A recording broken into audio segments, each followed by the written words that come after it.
കരിവീട്ടിക്കാതലിന്റെ കരുത്ത് നൽകിയ ഉമ്മത്തിന്റെ സുൽത്താൻ സയ്യിദുൽ ഉലമ ജിഫ്രി മുഹമ്മദ് മുത്തുക്കോയ തങ്ങൾ. അല്ല, നിങ്ങളെ ഈ സമസ്തയുടെ സമ്മേളനമൊക്കെ വലിയ രീതിയിൽ ബാംഗ്ലൂർ നടന്നു, ജിഫ്രി തങ്ങൾ വലിയ സ്റ്റാറായി, അങ്ങനെയൊക്കെ കേൾക്കുന്നു. സമ്മേളനം ഗംഭീരമായിരുന്നു, ജിഫ്രി തങ്ങൾ നിറഞ്ഞു കളിച്ചു. പക്ഷേ അത് അതിനേക്കാളും അപ്പുറത്തുള്ള കടുത്ത കുറച്ച് തീരുമാനം കൂടി ഇപ്പം സമസ്ത എടുത്തിട്ടുണ്ട്. ഇനിയും കടുത്തൊരു തീരുമാനം ഇപ്പം എന്തൊക്കെയാണ് പറയാനുള്ളത് എന്നുവെച്ചാൽ പിന്നെ അത് വിഷയം വെച്ചാൽ സമസ്തക്ക് കീഴിലുള്ള പള്ളികളിലെ വെള്ളിയാഴ്ച നടക്കുന്ന നിസ്കാരങ്ങളെ നിയന്ത്രിച്ചിരുന്നതിന് ഖത്തീബുമാരാണ്. അവർക്കൊരു സംഘടനയുണ്ട്, ജമിയത്തുൽ കുത്തബ എന്ന് പറഞ്ഞിട്ട്. അത് ഇത്രയും കാലം സുന്നി മഹല്ല് ഫെഡറേഷന് കീഴിലായിരുന്നു.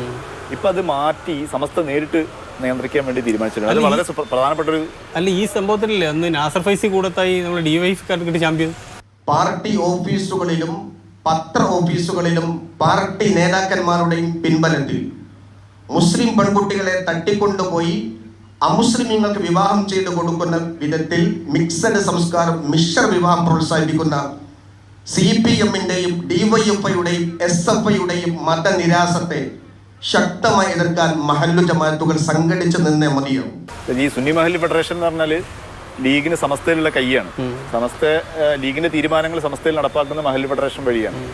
അതിന് നടക്കില്ല എന്നുള്ളതാണ് അവർ പറയുന്നത്. അല്ല, അങ്ങനെയാകുമ്പോൾ ഇപ്പം പാണക്കാട് തങ്ങളും പാണക്കാട് കുടുംബവും ആൾക്കാരൊക്കെ വെറുതെ ഇരിക്കുമോ?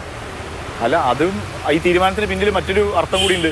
അതായത് പാണക്കാട് തങ്ങള് സമാന്തരമായിട്ട് ഇപ്പൊ ഒരു മൂവ്മെന്റ് നടത്തുന്നുണ്ട്. തങ്ങൾ അംഗീകരിക്കുന്ന മഹല്ലുകളെ പ്രത്യേകമായി സംഘടിപ്പിക്കാൻ വേണ്ടി ഒരു തീരുമാനം. പാണക്കാട്ട് വലിയ തങ്ങൾ സയ്യിദ് സാദിഖ് അലി ശിഹാബ് തങ്ങളുടെ നേതൃത്വത്തിൽ ഇതാ ഈ മഹത്തായ വേദിയിലേക്ക് കടന്നു വരിക. ആ തീരുമാനം നടപ്പാക്കാനുള്ള ഏറ്റവും പ്രധാനപ്പെട്ട ആയുധമായിരുന്നു ഈ ജമിയത്തുൽ കുത്തബ എന്ന് പറഞ്ഞ ഈ ഖത്തീബുമാരുടെ സംഘടന. അതിനെ കൂടിയാണ് ഇപ്പം സമസ്ത വെട്ടിയിരിക്കുന്നത്. ഇനി സ്വന്തം നിലയിൽ ഖത്തീബുമാർക്ക് അങ്ങനെ തീരുമാനം എടുക്കാൻ കഴിയില്ല. സമസ്ത പറഞ്ഞത് ചെയ്യാം. ഇവർ രണ്ടാളും പരസ്പരം അടിക്കാൻ തന്നെയാണ് ഈ തീരുമാനം. വിടില്ല എന്നുള്ള സ്ഥിതിയിലാണ് ഇപ്പം സമസ്ത ഉള്ളത്. അതായത് ഈ രീതിയിലാണെങ്കിൽ നമുക്ക് പണിയാവുന്ന കോലത്തിലാണ് കാര്യങ്ങൾ. ഇതിപ്പം വലിയ പ്രശ്നമാവുമല്ലോ, ഇപ്പം എന്ത് ചെയ്യും?